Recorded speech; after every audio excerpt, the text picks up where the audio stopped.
Good morning. If you live in the United States, what do you think is the biggest problem with our electoral system? I'm willing to bet most of you will answer the Electoral College. And the Electoral College might be a problem, but it's not the biggest problem. No, the biggest problem is voter turnout. In the 2012 election, only 58% of all possible voters actually turned out to vote. 42%, 93 million people did not vote. Why? Did they not register in time? Were the lines too long? Voter apathy? I'd lean towards the last one, but I'm not 100% certain. Now, if you look at Texas and California, two states that are often thought of as red and blue respectively, you begin to understand why voter turnout is so important. Now, I'm going to throw some numbers at you, but you can find all of these and more at the link in the description. In 2012 in Texas, there was a 49% voter turnout. What this means is just over 8 million people chose not to vote for the highest office. In California in 2012, they had a 55% voter turnout. Some 10 million people didn't vote, with 200,000 of those people voting just not for a presidential candidate. So what are those 8 million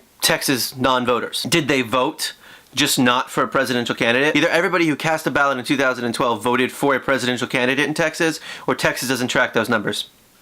So I don't know. But it does seem unlikely that all 8 million of those people would cast a ballot without voting for a presidential candidate. So were they Democrats who just felt like Romney would carry the state because it's a red state? He only won Texas by just over 1 million votes, which seems like a lot until you consider the fact that 8 million people didn't cast a ballot for a presidential candidate. And 10 million in California? The president won that state by a margin of about 3 million votes. And there were 10 million uncast ballots. In the hotly contested 2000 election, we had a nationwide voter turnout of 55% with a voter turnout of 54% for the highest office. That is just shy of 90 million non-voters. Texas and California have eerily similar numbers in the 2012 election, with Texas having a voter turnout of 49% and California having a voter turnout of 55%. At 6.5 and 9 million non-voters respectively. What about the swing states, I hear you ask? Well, let's run through the numbers. In 2012, North Carolina, 64.8%. Florida, 63%. Ohio, 64.5%. Virginia, 66.5%. Colorado, 69.9%. Iowa, 69.9%. The data indicates that swing states tend to have a higher voter turnout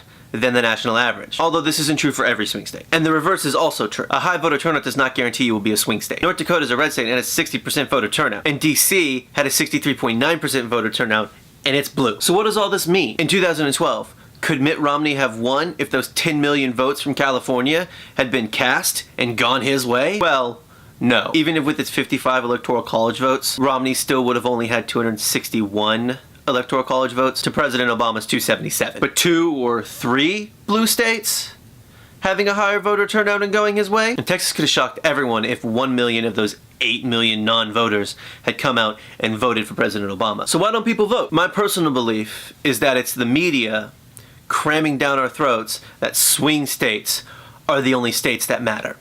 And your vote only matters if you live in a swing state. And then the candidates don't even heavily campaign in states that aren't battleground states anyway. So I think that Democrats in Texas and Republicans in California choose not to vote because they don't think their candidate can win. Side note, I am aware that some people don't vote at all because they don't like the candidates for the highest office, be it governor or the president, but there are more things on a ballot than just the highest office. From local races and local issues to state races and state issues all the way up to the national level, and you should educate yourself on them. Don't let anyone ever tell you your vote doesn't matter, because it does. You never know how many people think like you who are choosing not to vote because it seems hopeless. But if enough hopeless people decide to vote, you can shock the nation. So vote in the upcoming midterms.